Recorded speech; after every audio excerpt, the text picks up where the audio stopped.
Good morning, everyone.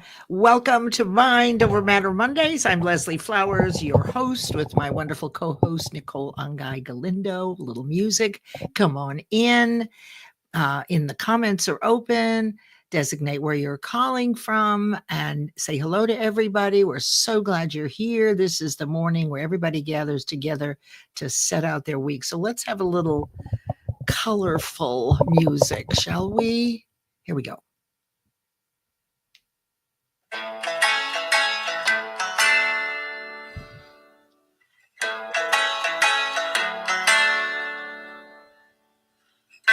Come on in, everybody.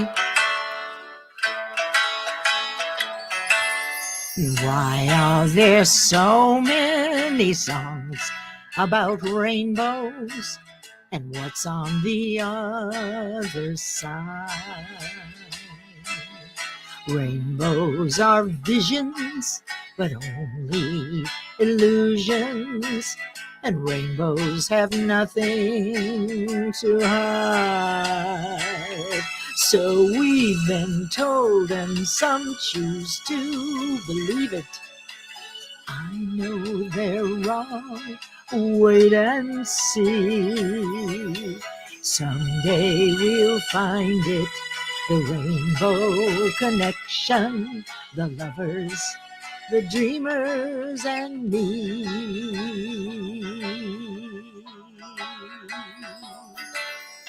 Who said that every wish would be heard and answered when wished on a morning star? Somebody thought of that and someone believed it. Look what it's done so far. And what's so amazing that keeps me stargazing? And what do we think we might see? Someday we'll find it, the rainbow connection, the lovers, the dreamers, and me. And we know that it's probably magic. Have you been half asleep? And have you heard voices? I've heard them calling my name. Is this the sweet sound that calls the young sailors? That voice might be one and the same. I've heard it too many times to ignore it. It's something that I'm supposed to be. Someday we'll find it, the rainbow connection, the lovers, the dreamers, and you and me. Da-dee-da-dee, la-da-da-da-da-da-da-dee-da-dee.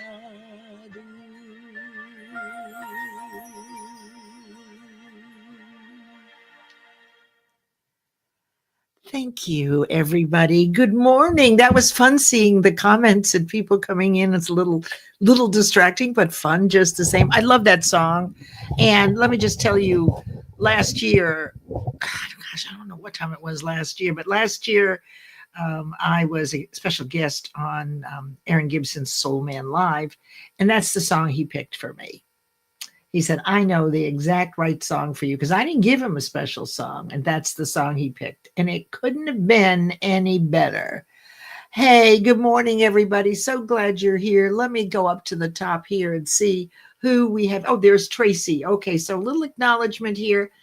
What we like to do with the Mind Over Matter Mondays, and what I started doing, and Nick, you're certainly welcome. You'll do it with me, I'm sure. I know when you tell me how I land for you, who I am for you, it's always better than what I think, right? We could get into that some other time. But I think that we need to hear, and it really opens us up if we hear what another person, how we show up. Who are you to me? And Nicole is like, so Nick came to me magically, and I happen to have the same name as her mother. And I don't know if that had anything to do with it. Maybe it did, maybe it didn't.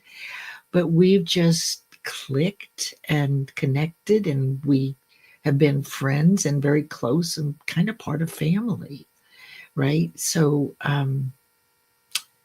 these are the people that are in this room right now. Um, And I appreciate Nicole because she stepped in when our former host, Paulette, became quite ill and could no longer speak. She's better now, thank goodness, right? And Nick stepped right up. So there aren't a lot of people in our lives that do that. That's who you are for me. Oh, there's Joni. Well, let's go up to the top. Can we go back up to the top and catch people as they come in? I'd love to catch that. There's okay. There's Adrienne. Adrienne is a big supporter. She lives up in New England. I understand it's really cold up there, right, Nick? Really cold right now. And we're having in North Carolina 80, 85 degrees every day. You should know. And the sun is shining and the trees are blooming. Adrienne is a big supporter of both of our work. And also, here comes Christy. Christy is another big supporter of our work. Both of these ladies have figured out that one thing that they can do that really makes a big difference, and it shows up in the algorithms, but I don't pay too much attention to that. Nick does that. But the thing that they do consistently, and I think consistency is the most important thing, is that they repost when they see something. And it's so simple. They don't always have to say something. They can simply just click one button and repost it. And so we all have our ways of communicating. We don't have to do everything. So if you follow Christy and Adrienne, you're going to see what they do. Go and look at their comments. I think that's where that shows up. And then other people have other things. You can comment, right? Whatever it is you want to do. But that's one really good. It's Jen Lynn. Good morning, Jen Lynn. This Friday night, I'm fortunate to be on her show Polished, which is live at 6 p.m. Eastern. And we'll be talking, I'm involved this week in the next few weeks with a soft launch of the audiobook, The Possibility of Errata. So this science fiction and love story hit number one in several categories, literature and fiction and science fiction and fantasy to be two last summer, number one international. This is a love story, which is good for teenagers and up, right? It's all about virtues, values, and love. And so this Friday night, Jen Lynn will be interviewing me about that on her lovely show, Polish. So thank you, Jen Lynn. Who have we got up next, my friend? Oh, totally popping in for 1 second. Yes. Tomorrow, Jen Lynn is going to be on the person behind the pen. So excited because that's coming, and Leslie is also going to be on that in another couple of weeks. So she's definitely going to be sharing that. Yes. The person behind the pen is Nick is a publisher, and she's got about 60 authors that have participated in anthologies. And now she's opened up 2 evenings. I think it's 6 p.m. Is that correct? 6 p.m. Tuesday and Thursday Eastern, where her writers from the anthologies that were done last year and the year before, I think that there's 5 or 6 right now that she's done. 5, 6. Anyway, close to 5. Okay, I was close. Where you can come and read your own story. Now, I in December read my audiobook, and it's now up on Audible. It's quite an experience. Thank you. It's quite an experience to record if you've never done it before. But I did it. And I have to tell you, I think it's the best thing I've ever done. I really do. I'm so proud of the audiobook. So that's what this week is about. And last week and next week, it's all about, or the last couple of weeks, about letting people know that the audiobook is there because a lot of people prefer to listen. Nick cooks and listens. I drive and listen, right? And so it's sometimes easier and more productive to listen while you work, right? Okay. So Carolyn Smith, she's in Colorado. This is a wonderful woman who I know her as a person who is accountable immediately for herself. She works with seniors, and I love that about her. But she's one of those people that stands in the face of adversity and will tell on herself or anybody else right away. She likes to clean things up. There aren't a lot of people like that out there. So, Carolyn, thank you so much for being here. I'm so excited. There's Leanna. Hi, Leanna. She's calling in from Minnesota. And you have a lot of activity up there politically, I can say, in the Midwest there. But Leanna, thank you so much for being here. I see you every week, and I would love to invite you up on the stage. The link, by the way, everybody, we'll do this at 10:35, is in the comments. And there is Ashif calling in from Toronto. Ashif is a huge supporter of thought leadership, mind over matter, and also reducing complex ideas down to a few words. For me, I prefer simple rather than expansive. And so get to know Ashif. He has been doing this for a long time and he's a wonderful friend. Wonderful. You are a wonderful friend. I want to talk to you as though you're you. Thank you, Wendy. I don't know you very well, but I'm so glad when I see your face. I love it. Is it Ule? Ule? I don't know how to say that. Thank you very much for being here and always in support. And there's Joni. Look, she has to say, hi, it's Joni. Right. Like I can't tell when it says Joni Hargrave. Joni is a magical mystery to her. There are things that Joni shared with us about her entrepreneurship journey. You know, she's sweet and smiles and laughs and has a lot of light energy, but the woman is a warrior. Get to know her. Thank you for being here, Joni. Thank you. And there's Lisa Fevick, wonderful, wonderful registered dietitian, friend, and Sagittarius. Lisa always shows up. She's a big supporter and she loves Irada. She loves to come in early and hear the singing. And Lisa is omnipresent for me. Wherever I am, I always see her. That says something. Thank you, Lisa. Thank you, Lisa, for being here. And there's Tracy. Breaking news, Houston is in the 40s today. We're up to 80s. Oh, my goodness. Oh, that's right. You have a lot of storms in the Midwest. So Tracy teaches the Art of War by Sun Tzu live each week. And by the way, I missed you last week. And she's, I think, probably the smartest person on LinkedIn that you didn't know. She has hidden talents. She's internationally smart. And so I just love when Tracy does events and shows up. She always has. You always have, Tracy, wonderful nuggets to share. So please feel free to come on stage. Always happy to have you. And there's Charles. Charles is a leadership thinker and coach, and he resides in Hong Kong. And we discovered not too long ago that Charles and I did a lot of transformational work together, along with Deb Haas, also did this work. There's a lot of people that did landmark education's work, which started with EST. And EST started in the building, the Fox Plaza building at 9th and Market, where Noni Varani lives now, and where that I worked in the 60s, right? And so now that's a multi-purpose building, but that's where EST started. Werner Erhard started EST, and that's Landmark came out of that, and a bunch of other different transformational technologies. So, Charles, I'm sure that you will love this conversation today and will be able to pour into it. So please feel free to come on the stage at 10:35. Thank you for being here. And there's Linda. Hi, Linda Meyer is a chef. Her family comes from Italy. And I don't know enough about you, Linda, but what I do know about you is that you're always here. And I see you every time. Thank you. Thank you for being here. And there's Deb Haas. She made it a priority. So, Deb, Charles Caldwell was a landmark leader. Now, Deb and I weren't. We've done the work, but we never escalated ourselves to that level. But boy, she and I laugh about this all the time. Now, follow Deb. She works with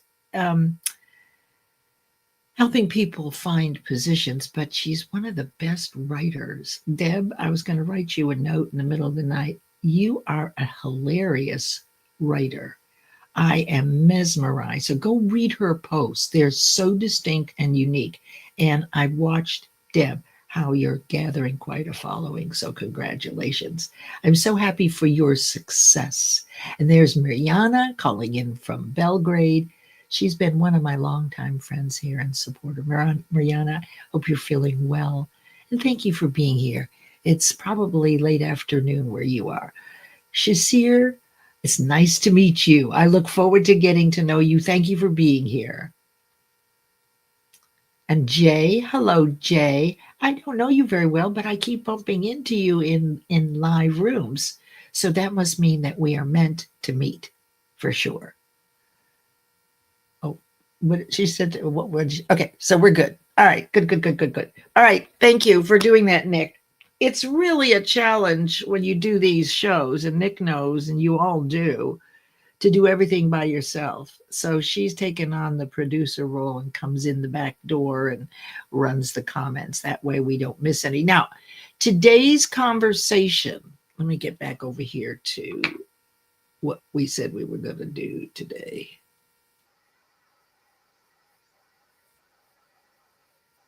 Okay, sorry. I'm getting a little confused here because I want to read something. Here we go. All right. We are doing well. Hope everybody is doing well. We're in Q2. And let me share with you what we're going to talk about today. Now, we started last week with on purpose thinking. And we took a look at several different ways that we can grow in building our character, our leadership. And so there's an A and B statement. The A statement, where are you? If you look between A and B, there's a scale of 1 to 10. A is the stronger side. So closer to 10 is if you align with the A phrase. And the lower end is if you align with the B phrase. So where are you? This is the kind of assessment that you can draw a line and say that I'm really closer to a 10. But in a different question, I might be closer to a 1 or 2. So I've got a ways to go. The idea is to aspire toward a 10. The behavior in A is where we want to go in mind over matter. But we're somewhere in there. And the cool part about this is that you could pick one of them and work on it until you move yourself closer to the 10 spot, which means that you're doing it almost all the time. So here's the first one. So A, do you find real delight in the success of others? Now that's A. How close are you to 10? Or do you tend to be somewhat jealous of other people's successes? Okay. So you'll know where you are on a scale of 1 to 10.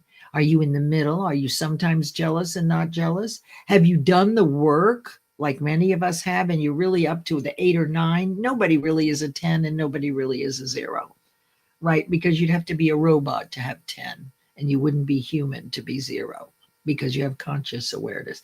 The next one is A, do you set big goals and achieve them? How are you in relation to 1 to 10? How close are you to 10? Or do you tend to set smaller goals that are easy to reach? So are you still doing that where you're setting goals, but they're smaller and they're easy? Or where have you moved toward 10, or have you where you set big goals and achieve them? That's where you want to be. That's where we would like to be able to take on these characteristics as part of our character and these behaviors. This is mind over matter. The matter is your automatic subconscious programming, which is not thinking and is based in fear, primarily 6 basic fears. as opposed to what we're doing right now, which is conscious awareness. We are thinking. Unfortunately, only about 5% of our thoughts are in this realm. And for most people, they're very triggered and reactive through experiences that have happened in our lives. They're real and they aren't always good. But through this practice of saying, this is where I am going, this is purposeful thinking, this is intentional thinking, you will move on up. Now we'll open up the stage at 10:35. That's when you'll want to come into the studio, copy the blue link and put it in a separate tab, and then you'll come into the studio. Okay, and then the last one is, do you quickly move past the problem to the solution? Where are you on a scale of 1 to 10? Are you good at that already? Are you working toward that? Or do you tend to get hung up in the problem? Right? A little analysis paralysis, maybe. And so we're going to look at why we tend, and this is what we want to talk about today, is why is it that we tend often to be closer to the more safe B statement? And then how would we move intentionally? What would be the steps to begin moving intentionally toward A? So I haven't looked at you, Nick, because I've been over there reading. And I see Joni's in the audience in this. Oh, that's right. I'm not supposed to tell. Oh, shoot. Anyway, so that's what we're doing. Okay. We're looking at, which is it that we're doing? It seems I am visible. I see you. We see you. I'm invisible, so you see some other time or some other. Oh, well, that's interesting. Okay, I don't know, but just send me a DM. We'll figure it out. By the way, the backdrop in the screen, just so you know, is Irada. Irada is a planet in the fifth dimension. Isn't it pretty? The sun is out there 18 hours. There's only, was it, let's see, 4 into 24, 6 times 18 hours and 6 hours of daylight. So everything goes on day or night in Irada. It doesn't matter. They don't do it based on when you sleep and when you're awake. You can do all the activities day or night. And there's Miriam. Hi, Miriam. So glad you're here from the UK. Please reach out and connect with me. All right. Can I pop in real quick? Pop in. Pop in. Yes, I need a breath. Hopefully Majana hears this, but if I didn't bring you up on screen, I do apologize.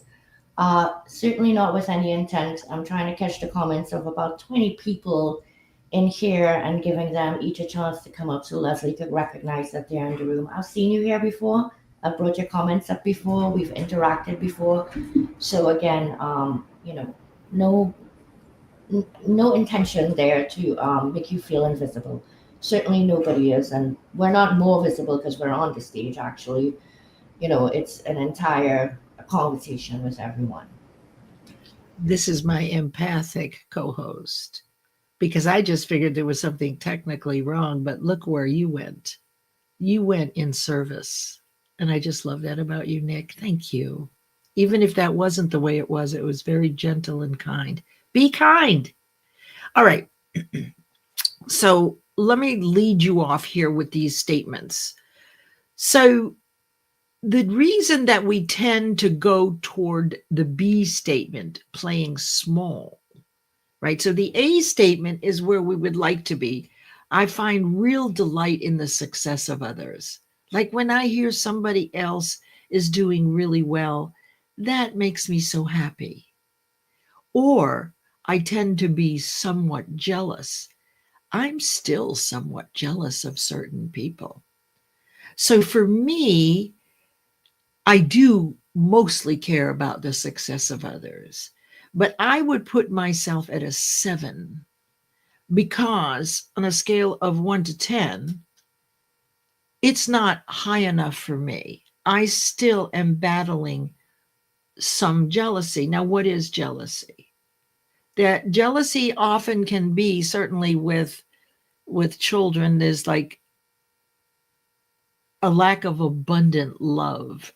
Like with my kids, they're getting more love, right? Why does one child believe that they're being left out because the other child got something? So that could be a poverty mindset. There's not enough love to go around. But what I really think it is, it's the fear of criticism and judgment, right? That if I acknowledge them, what will people think of me? So I that's with children. Now there's another kind of jealousy in business, right? There's these natural jealousies that come up.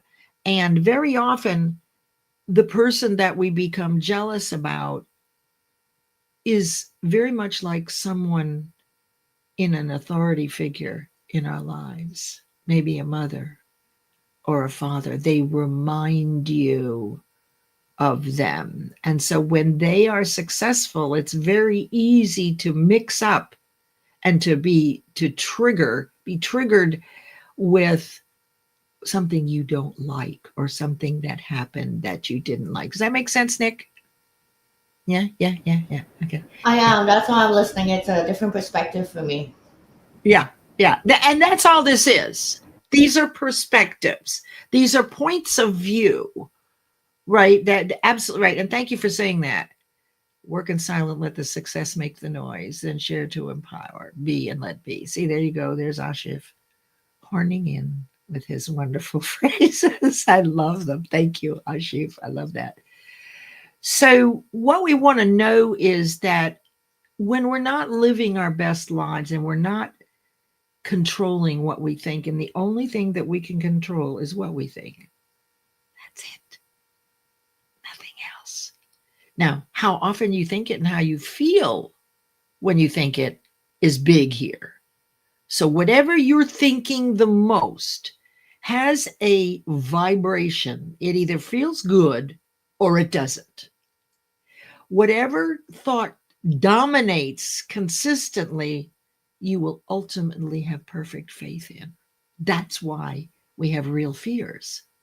Now, we only have one conscious thought at a time, but our fears are so old and well practiced that when we get a new idea that we want to do something, let's see, the second one, set a big goal that you've never done before. When we want to do that, that is the fear of criticism. What if we fail? I've failed before. So that is the fear of criticism. So I'm going to play small so I don't stick my neck out and get hurt if I'm not perfect, if I don't make it. Right? So it's coming from the fear of failing before. So the way that you alleviate that is by actually achieving the big goal that you're afraid of. So there are ways to understand what's going on in your subconscious. Just look at your subconscious as devilish. The subconscious and our beliefs are our enemies. Fear is our enemy, but you want to keep your enemies close. You want to understand what these fears are. Where did they came from? And why is their voice so loud? And why can't I control it? So one of the ways you control it is by purposely moving toward statement A, where I'm going to take on a big goal and I'm going to achieve it. It's a big goal that you want so much, and then you've outweighed the fear. What's the difference between being jealous of coworkers? Well, I think it's almost the same. Let me put that back up there just for a second, if you don't mind. Let me look at that. What's the difference between being jealous of coworkers? That's what that is. You're jealous of them. You're upset because they have more than you. Nick, do you see something else there in that statement that I'm missing? What's the difference between being jealous of coworkers? Oh, okay.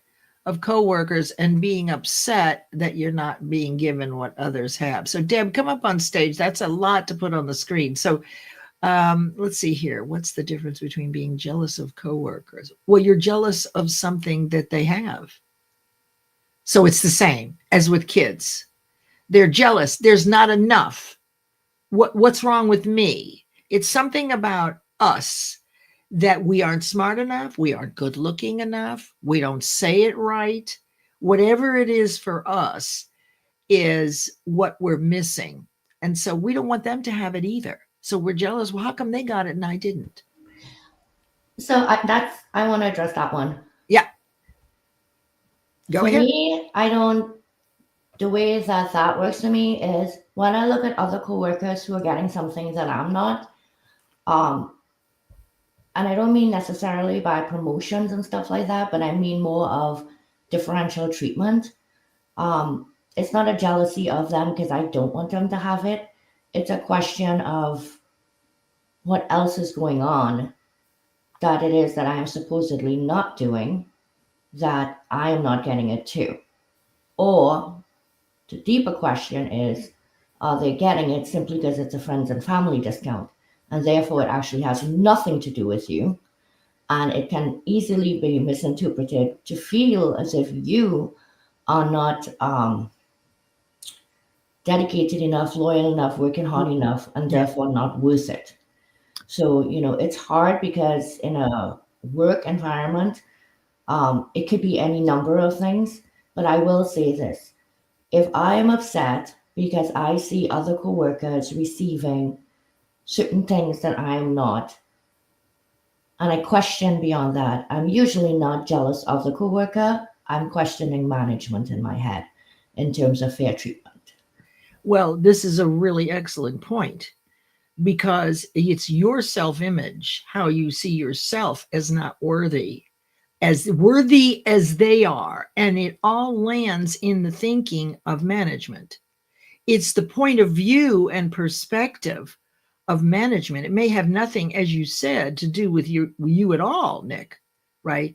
But there could be favoritism on the part of management. So that is where we want to move from being triggered and annoyed to she's in okay. Um,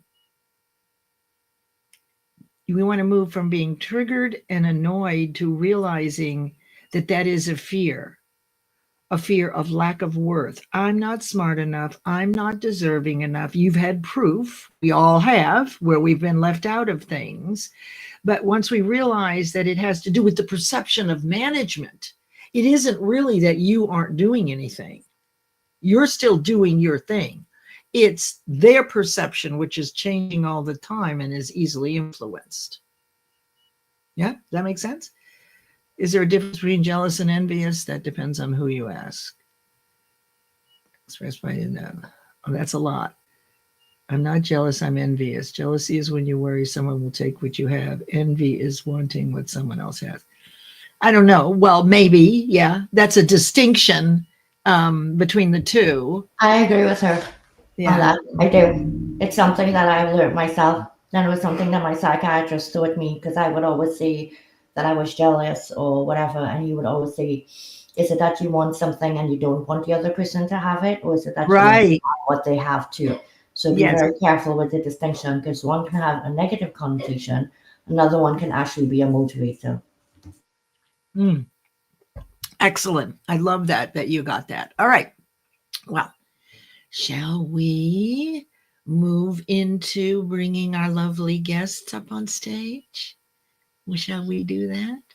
Okay. So now is the time to come into the studio if you'd like to join this in this conversation.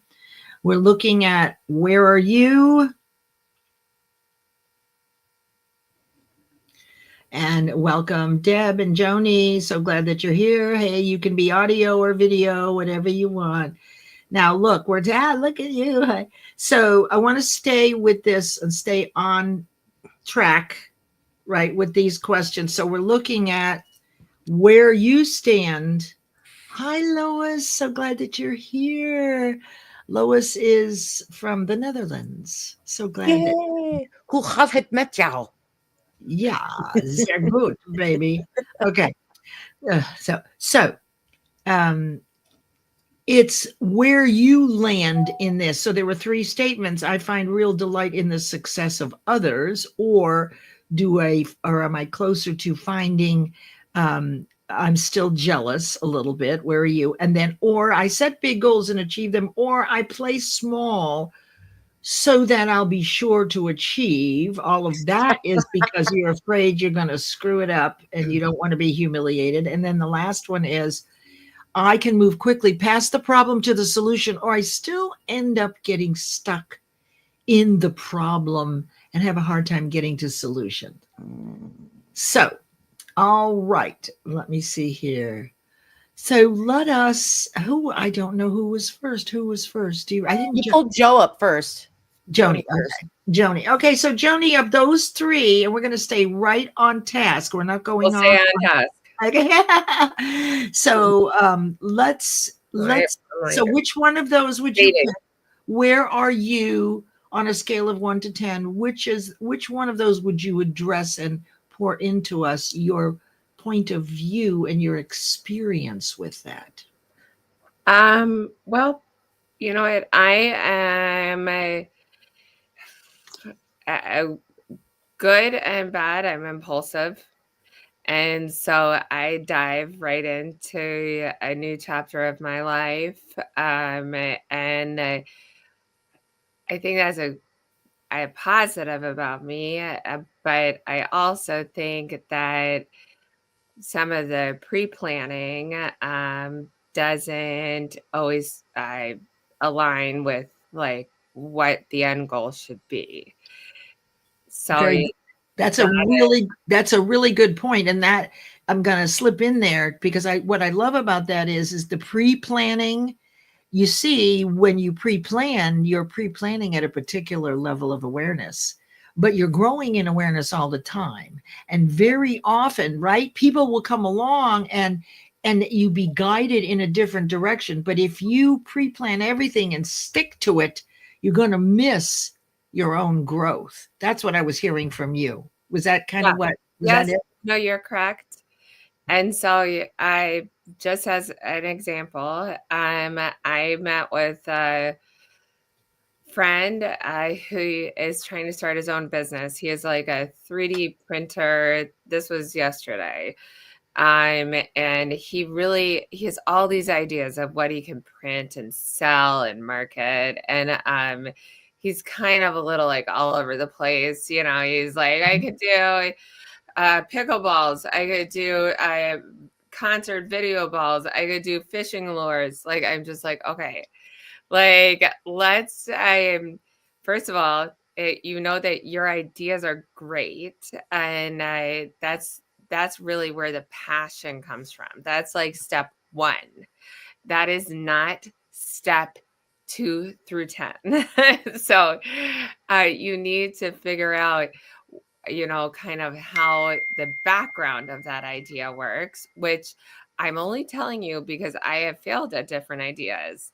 And so, you know, you need to get, you know, the marketing piece on board to make your company successful.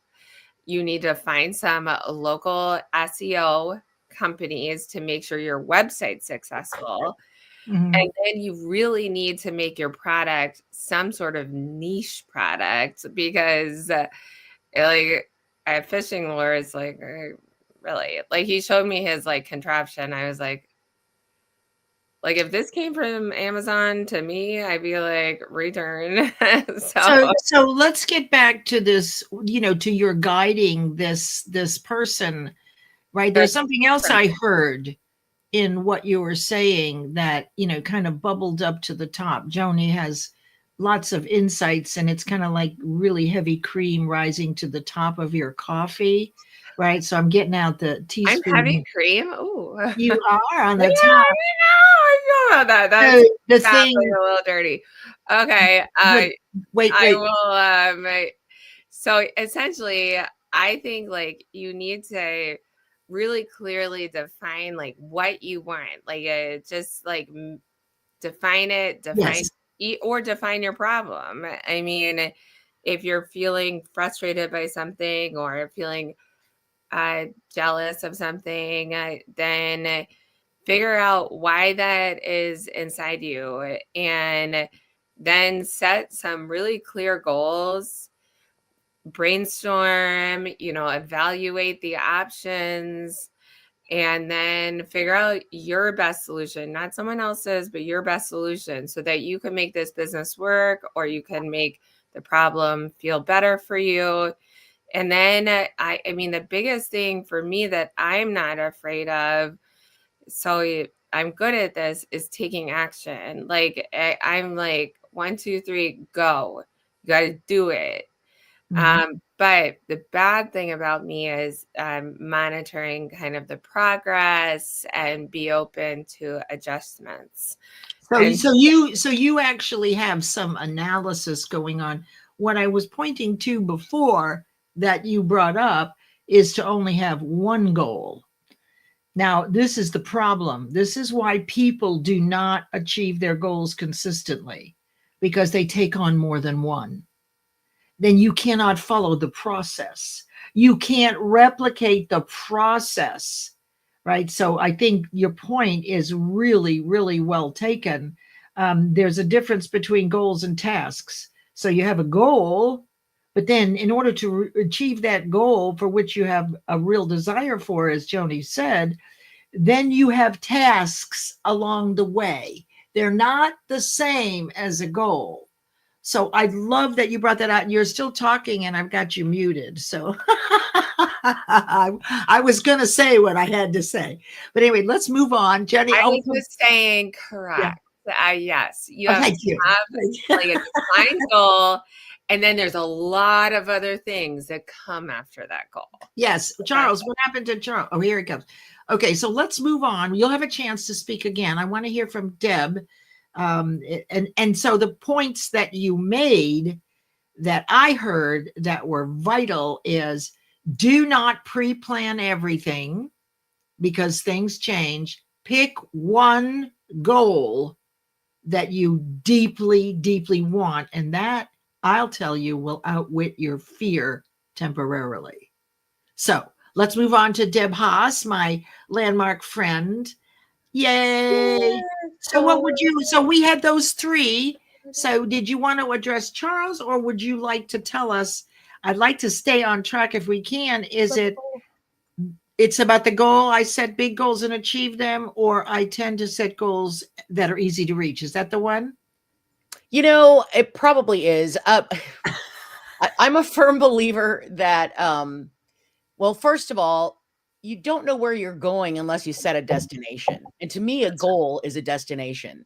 So you can't really plan anything until you have a destination in mind, right? I mean, if you don't know where you're going, how can you get there? That's right. So to me, that goal is that one, that your destination point. And then there's a thing that I've been dancing in several mindsets the last couple of months, and holy crap, your mindset makes a huge difference, not only in how your day occurs on a daily basis, but in what the results are that you produce. Like, it feels a lot more effortless to produce results when I'm in a mindset of abundance, growth, curiosity, and awareness. Those are the four that I've been kind of dancing between. And it is a dance. You're focused. That's the thing, right? Totally. Because, right. And that's what happens when you do one goal. Anyway, keep going. Yeah. So the phrase that's been coming up for me every day is, you're always winning the game you're playing. So you're always winning the game you're playing. So then you look at it, well, what game am I playing? Am I playing the game of I'm not good enough, and so I'm going to keep coming up with more evidence for why that is? Or what if the game I'm playing is I can produce extraordinary results? And only one will prevail. It is that thing. That is where your auto self-suggestion comes in, because the whatever the conscious mind continually repeats will eventually be impressed into the subconscious mind, and it will live like the truth. It will be your faith. And our faith right now are in our fears, except there is one faith that isn't in fear, and that's the if you believe in God Right. and you have a love of a universal power. But it's not enough on its own to outwit or outwield years of experience of failing. So Yes. what you're talking about is purposely choosing, Yes. right? And I love Purposely that. choosing. Yeah. And it really is a matter of, there's an element of trusting myself, like trusting myself at a level that I haven't for many, many years. Mhm. And when I'm trusting myself, Mhm. it literally occurs like everything that's coming out of my mouth is exactly the perfect thing that I needed to say. Every situation, every person that contacts me or is another piece of the puzzle of creating my own business and a life of abundance and love and freedom for my husband and I. And it really occurs with a lot less angst and upset. And that's not to say that I'm happy 24/7. I like this morning, I woke up in a grump. I was like, "Meh, I don't want to do anything today." And then it's like, okay, let's look at this. What is the fixed mindset that I'm in right now? Okay, let's question that. What is my assumption that I'm making right now about what my day is going to be like? Is it really going to be that way? Let's play in something different. And it really is dancing and playing back and forth. So, and those four, what were those four words that you brought up again? They are abundance. So the universe is not pie. There's plenty for everyone. No, just give me those four because Okay, there's a reason. abundance, growth, awareness, and curiosity.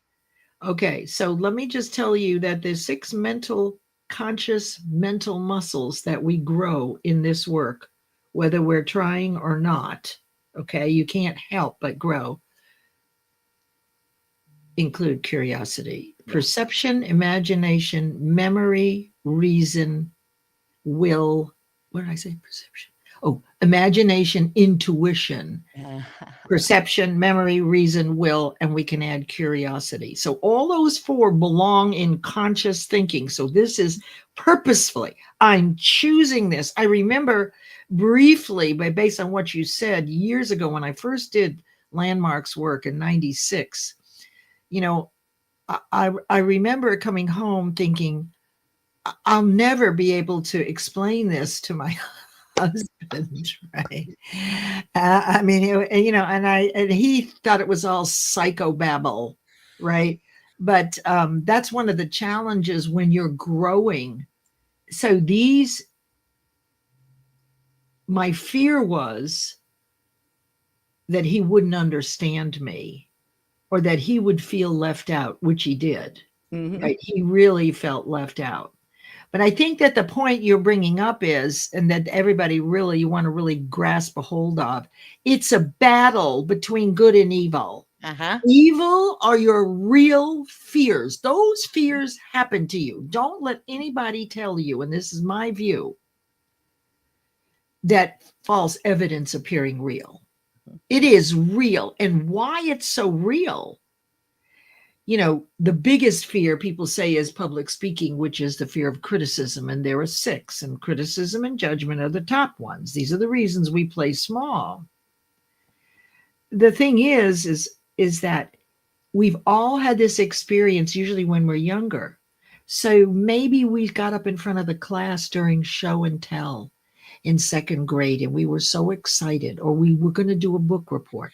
Whatever happened, we screwed it up royally. All the kids started laughing, right? And what do we tell ourselves internally out of survival? Well, I'm never doing this again. Now, when you're 50 years old and someone says to you, would you come up on the stage and present in your work in front of these people, and you throw up or you get sick? Because what's happening is attached to the memory, the visual memory, is the vibration, the low vibration, the way you felt back then. And every time you bring that up over and over again, hey, Felipe, every time you bring that up, it further embeds that fear. Yes. Right. So you've got to stick your neck out. You got to take action in the face of fear. That's my Yes. personal opinion. Yes. I always Yes. err on the side of action. If you look at my top 5 Clifton strengths, number 1 is input, which means I love information. I just want to know just for knowing, just for having it. Well, And I hoard information. But I my want to number share some. 2 is an activator. So I take ideas and thoughts and I turn them into action. And so for me, action is always the thing that I go to when that fear comes up or whatever. It's like, okay, what action can I take that will help me either move past the fear or move in spite of the fear? Yes, and the thing is when I was going to share with you, I couldn't find the book right there. But in 2018, I published an anthology with 22 coaches from around the world. And someone is everybody muted? I'm hearing. Oh, you're okay, Deb. Anyway, we did a telesummit on what is the first thing you do when you get a big bold idea. Every single one of these people in the telesummit said the same thing in different words. To your point, Deb, and to why you must take 2 steps the instant you get the idea that you've never done before, because it will hush up fear briefly. Now, fear will come back. Oh, yeah. Right. But that it is the 2 steps. And do they have to be big steps? No. No. It's Little literally like look up That's something right. that you hadn't looked. Like for me, the first thing I'll do is I'll look up a definition because I like to know what words mean. Right. know. Right. That's awesome. That's awesome. Well, gosh. Okay. So great input. And thank you for letting me facilitate. Hey, did you want to say something, Nick? Yeah, I'm sorry I was off mic. It was me clearing my throat. And Charles, you've been waiting, so I feel He's so bad next. to jump No, in. he's coming right now. He's good. He's I been think waiting he's good. patiently, but Yes. I'm like, I'm here. I'm going to say something. Say something. So yes, I will say that when you think of good and evil and fear being evil, I think it's one of those necessary evils, if you want to put it that way. I think there's a need for both sides of everything. And fear, to an extent, right, not the extreme, can help us to err on the side of caution and think about how we're going to move forward with preparing for something. And where Absolutely. goals are concerned, um, yes, I agree. You can only focus on one goal at a time, depending on the timeline. For me, there is no goal without a timeline, right? Now, is that a hard and fast stop, meaning if I don't achieve the goal, I'm going to chop my head off? Of course not. But, like my daily goal today is I have a book cover due for a client. I would like the client happy with it by the end of the day. But by the end of the week, I would like to have putting the tasks of doing an hour working on my website every day. So by the end of that time, 1 week, my website is finished. So there are overlapping goals. So in order for me to get the book cover ready, I have to give the time to it today. But in order for me to get the website ready, I also have to devote the 1 hour today. So I have a monthly goal and I have a quarterly goal. So I have 4 goals and I am working on them in tandem, right? But they're different deadlines. So that will help me prioritize and delegate the amount of time that I may need. That's what I wanted to share. Charles, thanks for letting me pop in ahead of you. Well, wait a minute. I have one more thing to say. Charles, give me 30 seconds to what Nick said. You have to have good and evil. This is the law of polarity. Socrates or Plato, one of those 2 guys, I dated them a long time ago, said that the relief of pain is pleasure. So you have to have both. It's the law of polarity. So you're absolutely right. Those fears are required for you to see the other side, which is mind over matter. So that was beautiful. Thank you. And thank you, Deb. And Joni, we'll come back to you in just a second. Charles, take the stage. What you've been listening. And so what's coming up for you? By the way, Charles is masterful in leadership and has a lot of respect for people all over the world. So what's coming up for you? I'm kind of anxious to hear, very anxious to hear what your thoughts are. Well, I love the discussion, and I think that the people who have spoken before me have really articulated it quite well. In terms of where I would be with A and the B, I tend to be a little bit more of a big goal person. But lately, what I've noticed around the study of leadership and goal setting is that you need that momentum. You need the small goals, you need the habits to build yourself into momentum. And it was interesting what you said about on the teleconference that the 22 coaches all said you need to take two small, no matter how big or small, two actions towards that big Right. idea. I think the one idea that I would advocate for would be one action would be writing down your idea, because it's so easy to have inspiration and you very quickly forget what that inspiration is. Mhm. So one of the things that, since we're talking about landmark a little bit, I think one of the things that you have to be able to discern is, we had this concept in landmark where you'd be kind of grumpy, kind of Deb, what you talked about a little bit earlier in your morning, right? You got up, you had a grumpy day. You can actually be on the other end of the spectrum where you're a little bit too high and too inspired, and being too high and from inspiration can actually get in the way of action as well. And being able to discern those aspects of yourself are very, very important, so you can steer it down the middle to maintain an action, be able to embrace and feel that fear, and at the same time be motivated by the momentum that you're building and moving forward with. Absolutely. Absolutely. Well, writing it down is one of the 12 laws of achievement. And you may not know this about me, but that's one of my areas of mastery. And you're absolutely right. Writing it down is one, doing one goal is one. Um, be seeing the world through the prism of your goal. There's 12 of them, and that is absolutely critical.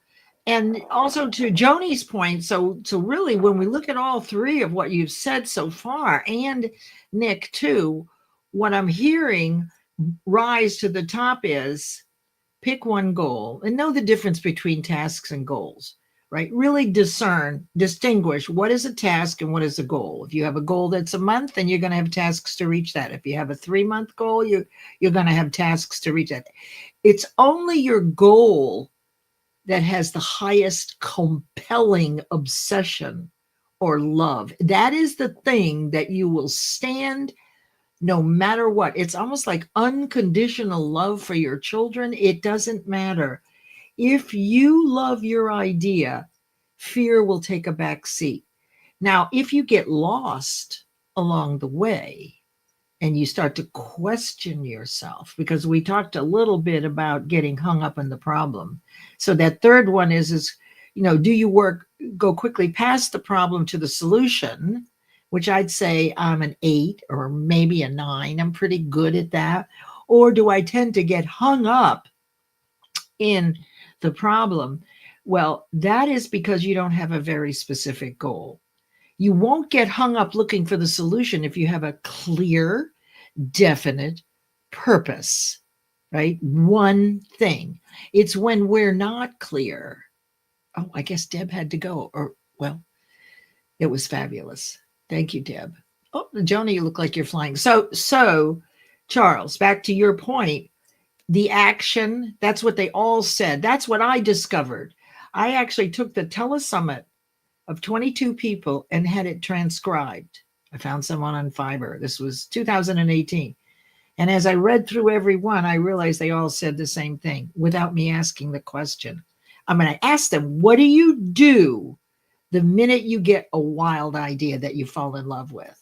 They all said the same thing. And these were coaches from around the world, and they didn't know really where I was headed. I didn't even really know. But that one thing, I realized that the biggest fear we have is when we get an idea that we might have failed at before, or that we've never done before, because then that fear of criticism and judgment is going to come up.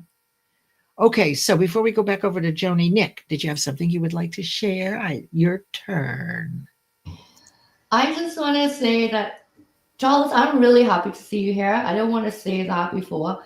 I actually feel like I virtually met you around the same time that I virtually met Leslie. I was on the same show. And I always look forward so much to hearing both of your shares, because I believe you were both co-hosts there sometimes. And I wish I'd stayed in touch all this time, because now I stayed in touch with Leslie. And I especially like what you shared about waking up too low is a possibility, but waking up too high is a possibility too. And for me, being bipolar, I often wake up high. I tell you that much. Not in the first 15 minutes until I'm my coffee. I'm like, don't talk to me. But once I wake up, I'm so inspired by what I'm doing Mhm. and the results I'm seeing that I get ahead of myself, right? And I'm so excited to work on the parts of it that I really, really love. And I'll often push the stuff that don't like that much to the side. But that can hurt me because that's all part of being able to get to the goal. So I like that you acknowledge that because a lot of times we speak about starting at the low point and how to get ourselves up. There is a reverse, the law of polarity. So anyway, Charles, Yeah, out to see Charles, here please. again. Charles. Thanks for that. I think finding that balance, Nick, is the law of intentionality. Figuring out what is that concrete action you're going to take and stepping towards it, and finding the balance between the high and the lows. And that's the law of rhythm, right? So every low that you have will have a matching high. You just don't know exactly when it is. So if you're in the dumps, this is another reason to start looking up, right? Look up because the universe will send you the match. So if you're in misery, if you don't look up, the people or opportunities that you actually were sent, right, are being sent and that you deserve walk right by you because you're in a pity party. So if you know that this is true as far as universal laws 24/7 365, the law of polarity, this is the law of rhythm, which is like our tides that you're talking about, Charles, right? A friend of mine was a coach for Tony Robbins group, and I'll never forget this story. And then we'll go back to Joni. Um, we were having lunch one day, and he was telling a group of us about what it was like to work for Tony Robbins. Now, Tony Robbins has massive wealth, right? Massive success. So, just what he said to me is whenever Tony was in a bad mood, the coaches all left the room because understand that the depth of his bad mood would at some point have to match the height of his greatness. So they just left the room. They realized when he was starting to get upset that it was their turn to leave. So what it says is that when you know how these laws work, you don't worry as much. You just start looking up. Okay, well, that was shitty. Sorry, everybody. But now I have earned the universe will provide. The problem is you just don't know when, because that is up to the universe when these things will come to you. So you've got to keep your eyes open. So as soon as you're in in the dumps, remind yourself, oh my goodness, I got something good coming now, right? And start looking up, and here will come somebody and a new opportunity. You'll go, that's it. That's mind over matter. Joni, what's coming up for you? You're muted. Doesn't work well. There we go. Better. Okay. So I guess I mean, this concept really does apply to my life for sure. It just like figuring out how to make one idea really work. But a question I had for the audience was kind of, are there cultural differences in how people perceive and apply this law to their lives? Is it culturally different? So that's just for the audience. So does that mean I can't tell you? I can't answer? You can answer, girl. It's the same for everybody. The laws are the same for everybody. The universal laws work for everybody, period, the end. But I don't know, maybe you had more of a distinction. Good and evil pull. Like, I feel like some cultures subscribe more to that than others. So I was just curious. Thank you, audience. Answer our dear Joni. Okay, Charles, anything else from you? No, that's a good question. Or would you like to respond? Well, one thing that I would add to that, or I would respond to that question, Joni, having worked in both North America, Canada, and in Hong Kong, and across Asia in regional roles, I would say that it is the whole cross-cultural aspect of achievement and goal setting is really, really fascinating. And I think you're right, Leslie, the universal laws apply, but some will have a little bit more influence than others. Relationships, for sure, the Confucian context in Asia means that relationships and family hierarchy play a much bigger role in goal achievement. But at the same time, you find in Western civilizations that people are much more task focused. So, task focused. So therefore, they're going to go after that goal, big or small, faster with more intention than you might initially find in a more relational Confucian culture. But at the end of the day, entrepreneurs are going to go after their goals. Oh God, I'm stuck in the balance then because I'm Western world. That's where I was born and raised culturally. But I have Asian in me, but I was never really close to that family. Oh crap. Which side am I leaning on? It's so Or maybe funny you have when the I best of think both about, worlds. yeah, I have the best of both worlds, I guess, but I do understand what you're saying because the very close knit side of my family that's Chinese, it is very much built on that. I could feel the connection and the close knit on that side versus which was my dad's side versus my mom's side, which is the Western side. And like you say, the family's there, but everybody's off figuring out their own path, right? On the other side, everybody is on a path, but it's almost like a together path. At least Yeah. that's what I observed being half Chinese, half Indian.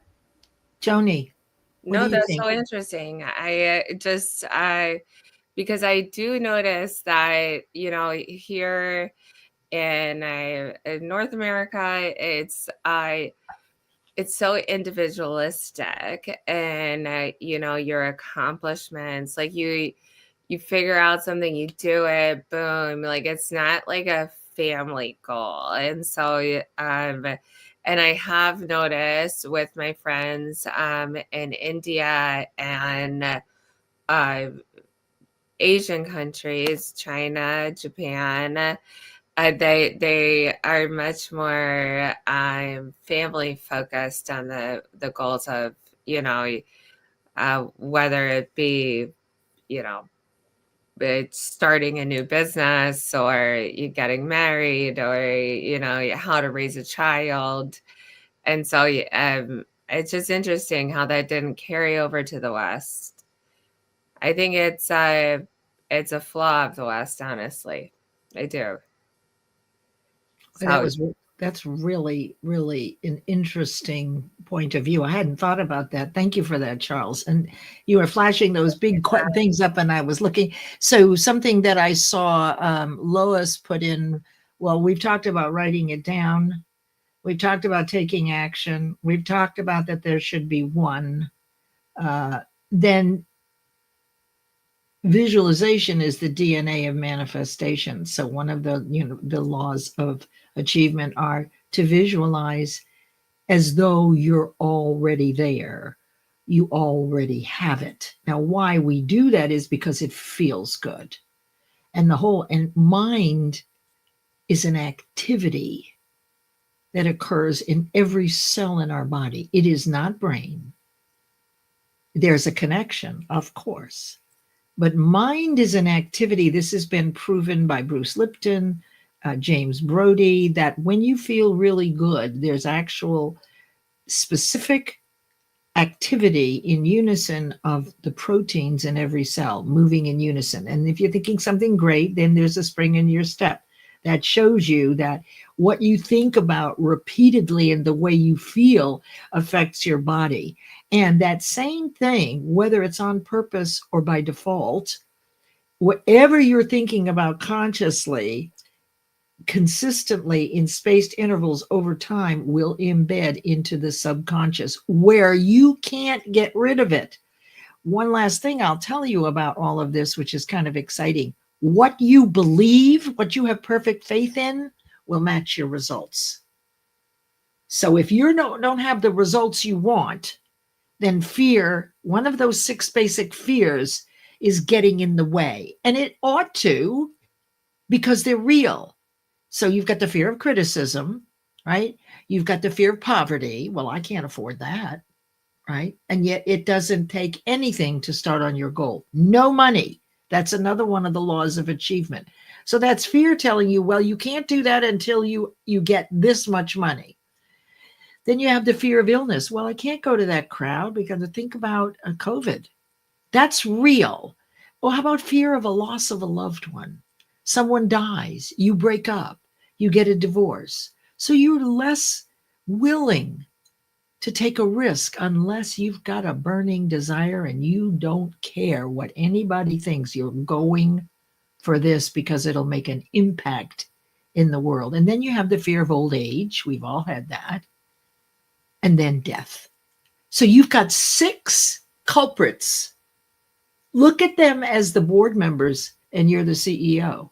Whenever you get an idea, one of them says, oh, wait, Leslie, you've never done that before. Yeah, but you remember when you failed at that before? Well, we can't afford it. And what happens if, and then you do nothing. What we're doing is we're disproving those fears by doing the very things that'll bring them up, which was Nick's point about the value that you have to have the evil with the good, the angel with the devil. There's no up without a down. There's no inside without an outside. That polarity is static. Who else? Charles, you're on mute, unmiked. Yeah, I love that idea of you walk towards the fear. One of the things that walking towards the fear does is it helps you build fear resilience. Let's call it that. It's a little bit like if you're on a weight loss campaign and you want to avoid donuts. If you feel strong, you go to the buffet table where there are donuts, or you walk through Dunkin' Donuts or Krispy Kreme donuts to test your body so that you can actually build that resilience against the donuts. It's the same thing with fear. The more you're able to dangle fear inside yourself, the more you're going to feel it, right? That's what I would add to That's that. I love it. brilliant, brilliant. And one of the things I said to myself when I was working on sugar, okay, when I see something, I say, when I know what that tastes like, right? So all these things that we're craving, but I already know, right? And so somehow for me, for whatever reason, I wanted that. And I very often, I believe the reason that we're craving sugar isn't that there's anything wrong with us, is we're just not eating properly. We do not have enough protein in our system. Because when I went on the carnivore diet, I can tell you in one meal, it completely stopped my craving for sugar. And it's been over 6 months. I just have it because, anyway, that's something that I discovered for myself.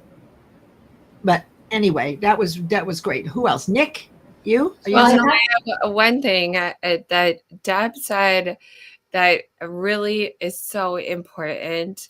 And she talked about curiosity, and that is the only way you're going to age gracefully is being curious about life and being curious about other human beings, because it is the ultimate thing that I personally think is important. And that's why I go to bed every night listening to some different podcast or show, or so I don't like TV a lot, but I do listen to a lot of podcasts that are real news. And I really think that curiosity is not something that killed the cat, that gave it 9 lives. Oh, I agree. And you see, because the spiritual warriors, the mental muscles, perception, imagination, intuition, memory, reason, will, and curiosity, these are connected to the universe. This is conscious. We can choose this. This is purposeful thinking. And it's the practice of moving us from the 0 and 1 side of the equation more toward the 9 and 10 side. You can't be both, right? Yeah. You can't. So you have to practice it. You have to actually catch yourself and say, I'm doing it anyway. Or if you get hung up in the middle of a goal, you say to yourself, okay, why did I do this in the first place? That's the big question. When you get I think stuck it's in a goal, Remind yourself why you took it on. You've forgotten. That's all. It's almost like getting off like on a, what do you think, Jody? On a dead end road. Somehow you got on that road and you've lost the pizzazz, but you have momentum and you're moving, but you're stuck on this road. You have to say to yourself, I'm not happy right now. What's missing? What's missing? The presence of which would make a difference. Is it just and be Charles? curious about why. Be curious about why. Yes, that's absolutely part of it. Is why do you want to do it? Like, What difference will it? why is this my goal right now? And but like be curious about a lot of things that don't necessarily match your goal, because it increases you as a human being to be more dynamic. Why is this my iris bulbs coming out so late this year? Is it the pH balance of my soil? Is it too much water that came down? Is it the climate change? Like it's just so interesting to be curious. Well, And you went right to the solution. So in terms of can I go past the problem to the solution, or do I get hung up in the problem? That's what you're talking about. So you're immediately, your curiosity, which is mind and conscious mind, kicks in. It's strong if you practice that one, but all 7 of them are strong, right? Perception, you know that perception changes every minute. So, and you make your point of view out of perception, then how could you be right about anything? Because it never stays the same. How can we make other people wrong? What the heck are we going to talk about if we're not busy making ourselves right and someone else wrong? Right? Because everybody is right from their point of view. It's like you just really have to have the ability to listen as a grown-up to other people's point of views, because maybe yours could use some editing. Yeah. Hey, I wanted to welcome, thank you for that. I wanted to welcome Felipe Cofino for coming in. He doesn't always get to come in to these sessions, and it's always an honor to have him. If you don't know Felipe, he is our HR expert. If you have anything about HR, oh, there you are. That's what happens when you have a producer, right? If you have anything about HR, he has 2 shows that are about human resources, and he's also a business coach. Now, he works for a company in HR. However, on LinkedIn, he's known as the HR person to go to, although he's really busy. And also, he's a fabulous business coach. So be sure you connect with people. And then Lois was here. Lois is fabulous. And who else did I miss? Because I saw some people come in. Hey, Leslie. Yeah. It's Luz. What, honey? Her name Lois. is Luz. It's Luz. Okay, Yeah. thank you. Okay, it's Luz. Luz is from the Netherlands. I love her. And here is Sandra. Hi, Sandra. Sandra is a smarty with NLP.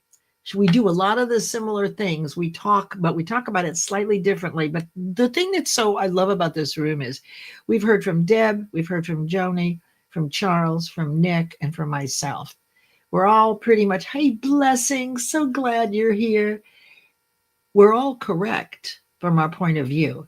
All of our points of view will not resonate with you, but one piece of one may, and another piece of another may. And I've got this story that I'm going to tell you really quickly about this whole subject. And Charles, you'll like this one, and you all will like it. So Landmark Education does a weekend intensive. I'm not promoting for them, okay? Promise you. But what the brilliance behind the program is that after you do the weekend and you learn all the distinctions, the stuff about where all this came from, right? It's probably your first look at it. Then there's 3 months, and this is the length of my programs, where every week you get to practice. So you get to practice the things you learned. And this is so important. So this story, we're raising our children. And I come back from the forum, and the seminar is an hour away in Durham on a Monday night. I'm working full time. I got 2 kids in school, right? Husband, we're just, it's busy. The last thing I want to do on a Monday night, the first day of work week, is to drive an hour for a 7 to 10 p.m. seminar and not get home till 11. Can you feel me? Right. But I'm committed. So I went, and we had this seminar leader who was a very well-known heart surgeon, I think at Duke University. I mean, this man is like the top of his field, but he loved teaching these seminars every week. But he was so boring. I couldn't stay awake when he was speaking. And when we had a break, I went out and sat in the lobby, and I thought, oh, am I going to leave early and get home early? Because this guy is just putting me to sleep. And one of the other seminar leaders came out and sat down next to me in the lobby. What's going on, Leslie? Oh, this guy could put anybody to sleep at first thing in the morning. And, I complained all the things about him. He speaks in a monotone. I can't keep up with him. There's no fluctuation, and I don't want to be here anyway. Right? I didn't say that. He said, well, Leslie, is it his job to entertain you, or is it your job to get hungry for what he is saying?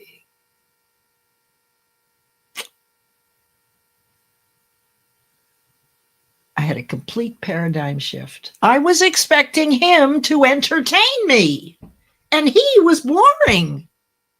But my responsibility was to feed on every bit of information that he gave out. I went back into the room, and from that time on, this man, whatever he said, was gold for me. I was there every week.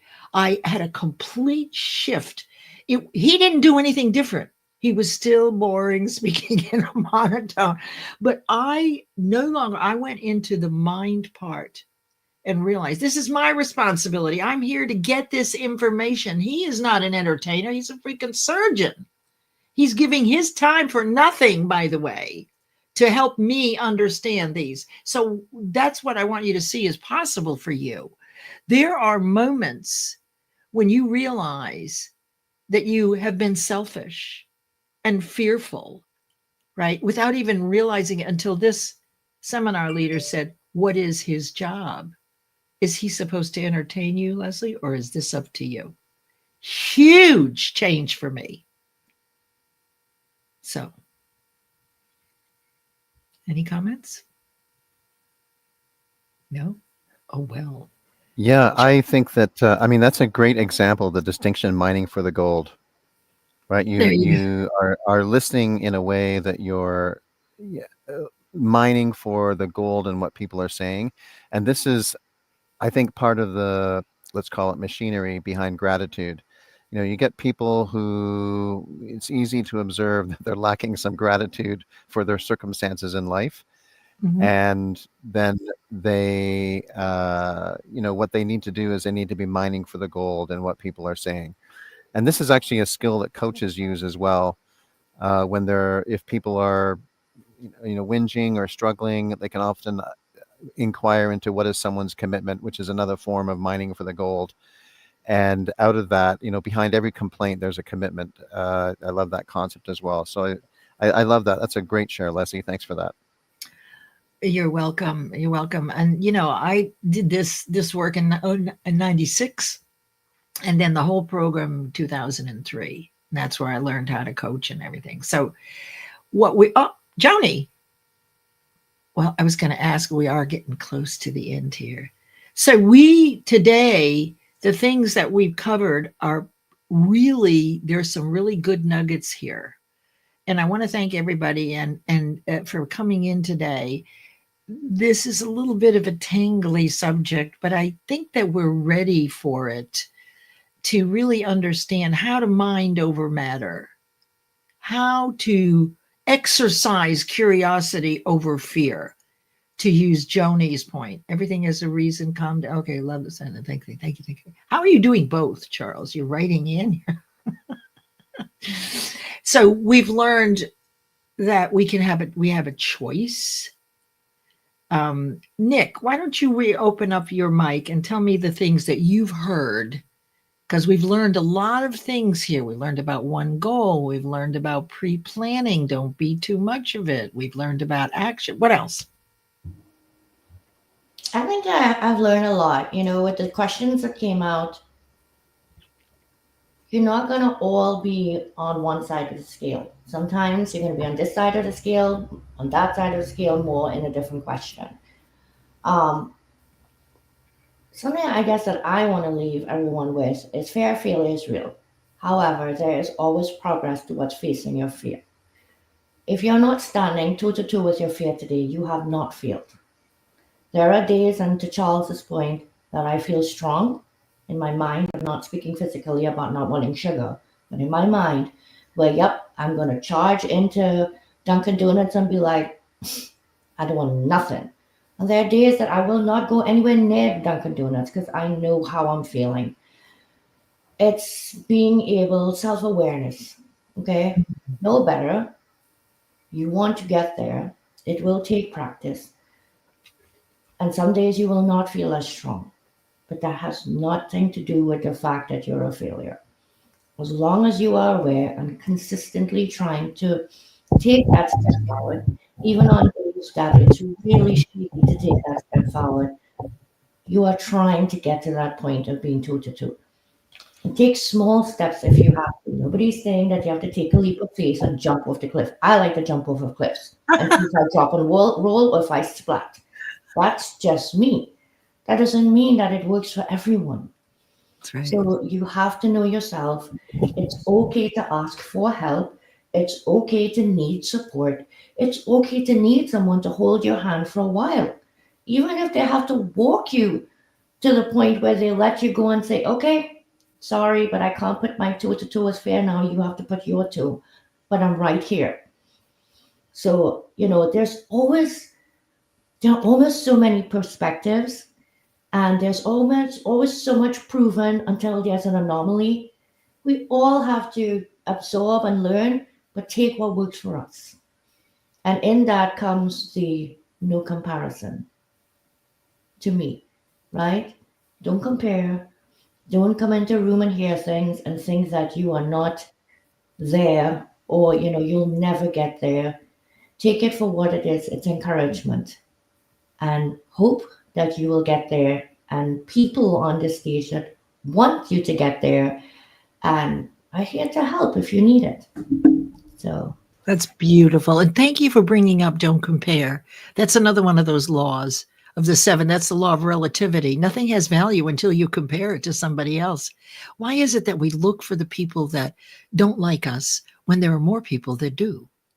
That's those fears again, right? Why don't they like me? What is wrong? That was beautifully said, Nick. And so we're getting ready to close here in the next couple of minutes. Your last, Charles, what would you like to leave the audience with? The one thing that you got today that you'll take with you. And I hope everybody realizes that we're all moving from 1 to 10 a little bit each day. So Charles, please share.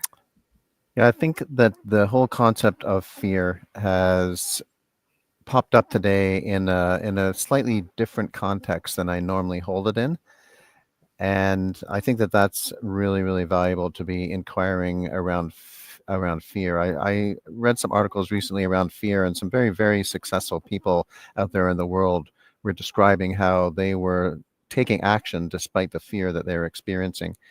And the other thing is that it's not necessarily accomplishment. I mean, it's not necessarily rocket science, the accomplishments. If you listen to what people are saying, I think we make the world too confusing sometimes. We make our worlds too confusing, and we need to simplify things. And it really comes down to, if you, like your coaches said in your teleconference, if you have an idea, you take steps towards accomplishing that idea, starting with writing it down.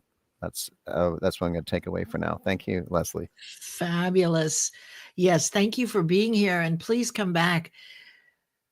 I would love to have more of this kind of conversation. Joni, we're on the 11:30. No, Oh, hi, on the Dr. Leslie. 11:30, I just wanted to appreciate everyone who commented, Leslie, Nick, Charles. It really, you guys said a lot of really great things.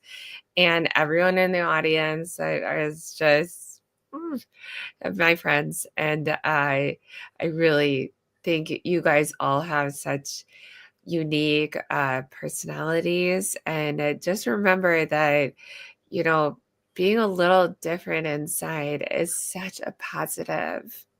So just be who you are and let those ideas flow.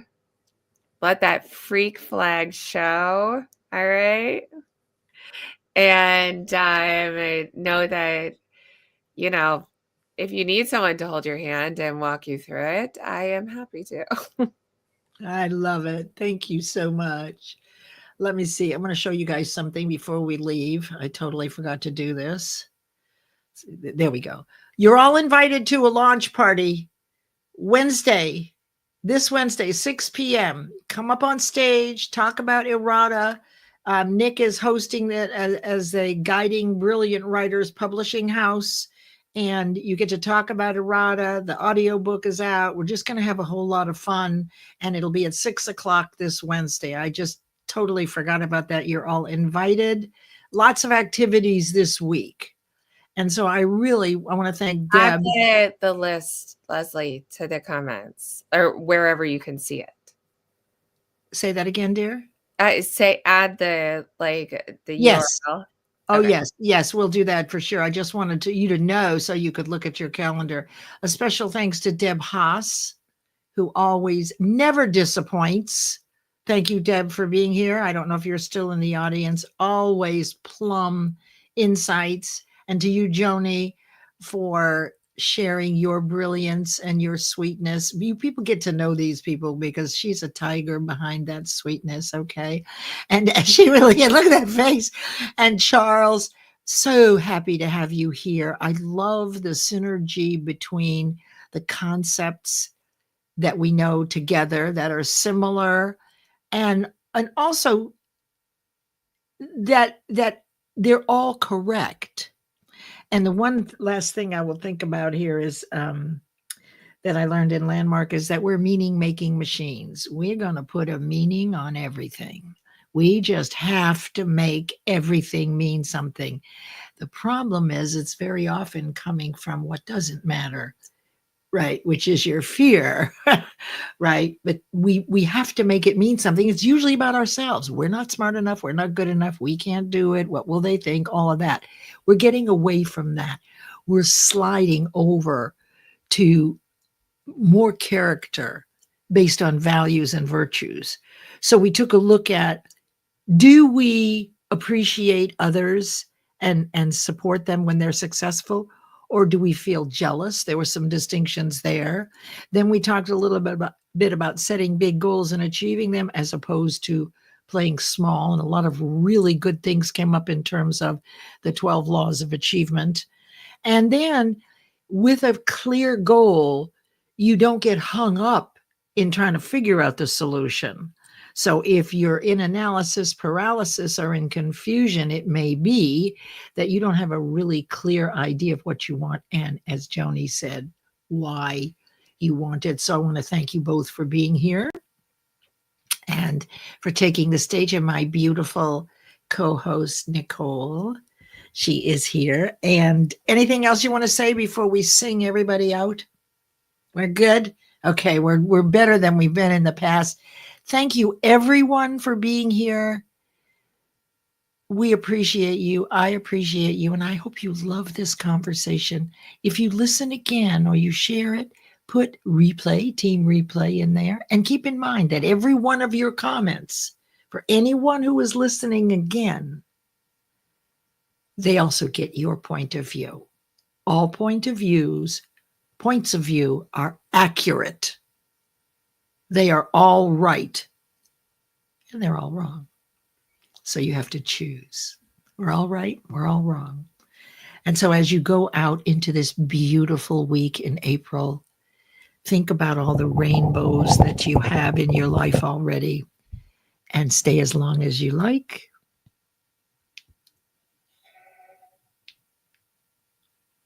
Oops, wrong song. Hang on a second. I used to pay $1,041 a year for home Sorry. insurance. YouTube is so, here we go.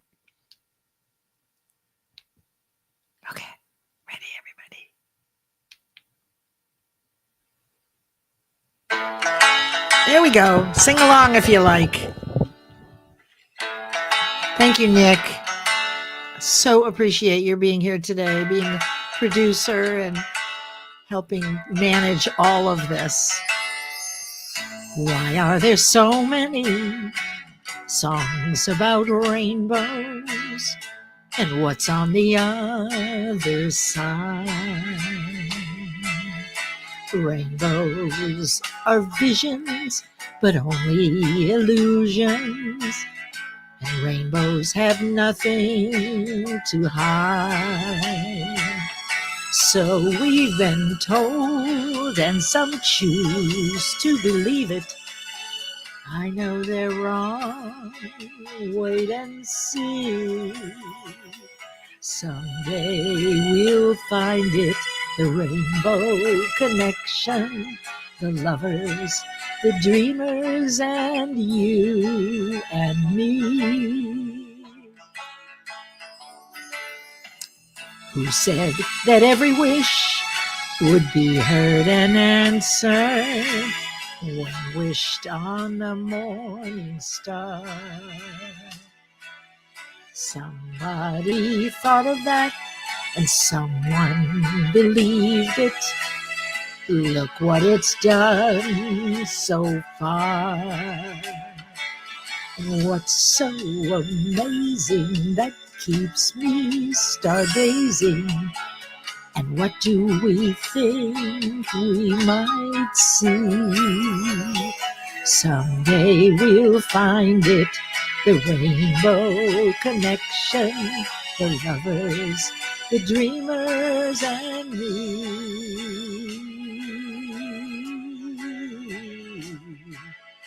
We know it's probably magic.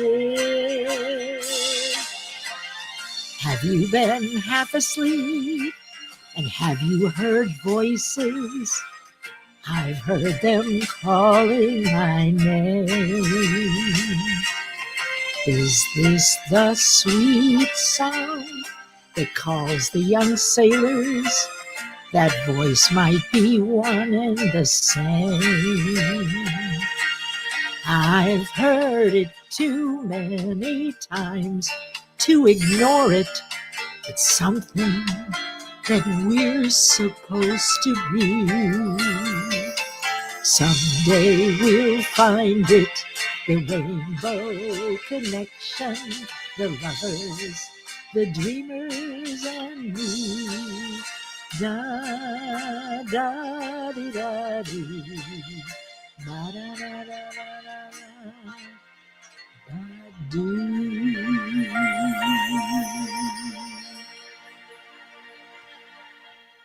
Have a beautiful week, everyone. Reach out. See you soon. Thank you for being here.